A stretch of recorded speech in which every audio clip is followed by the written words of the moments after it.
The rest of the story.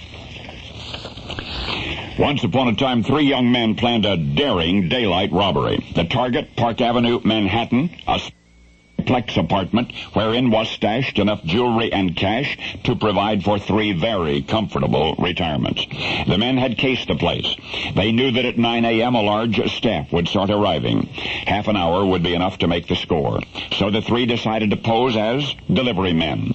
They would appear at the door with a large table arrangement of red roses at 8:30, get in and get out. It was Albert the butler who answered the door that morning. He saw the roses. He did not, for some reason, notice the silk stockings over the faces of the intruders, nor did he notice the pistols carried by each until it was too late. Where was the safe, they demanded. The frightened manservant led the 3 through the labyrinthine apartment to a bedroom at the other end. The safe, it seemed, was more like a solid oak closet, the door of which was secured with 2 enormous locks. Clearly, in the time remaining, a break-in was out of the question. The crooks needed the keys.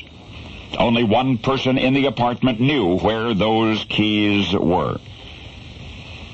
And it was a woman so tiny that she was almost overlooked as she sat up in bed in that very bedroom, munching on dry toast, engrossed in the New York Times. While 2 of the men tied up the butler, the 3rd walked over to the woman. She surely felt the cold steel of the gun barrel against her temple, but you would never have known it. She continued to read her paper, or at least appeared to. The intruder said, "Give us the keys to your safe, or we will kill you." "You can kill me," was her astonishing reply. "You can kill me, but I am not going to let you rob me. Now get out." The men proceeded to turn the woman's bedroom upside down in search of the keys. They found none. There were 5 20s in her purse, but no keys. The men dragged the woman from the bed, ripped up the bed sheets for rope, and tied her to a chair. She screamed. They gagged her. It's now nearing 9 o'clock a.m. The thieves were gone, the imperfect crime. Today it's 3 decades later. But New York police still remember the 3 men who got away. Mostly for all they did not get away with.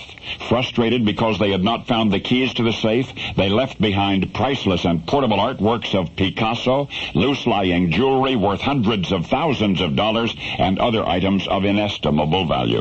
The bandits had walked out with $100 in cash, but they'd spent at least $40 for the roses to gain access to the apartment, which meant the entire carefully planned operation netted the robbers no more than $20 each. But the main reason for their failure was the incredible courage and quick thinking of the mistress of that Manhattan manor, a woman well over 90, who refused to be intimidated, and who, when no eyes were upon her, had neatly slipped into her bosom the keys to her treasures. A daring, legendary businesswoman whose name you know, for she was the creator of an international cosmetics empire, and it was she who refused to flinch even with a gun against her head. The world will always know her as glamorous Helena Rubenstein. Only now you will know the rest of the story.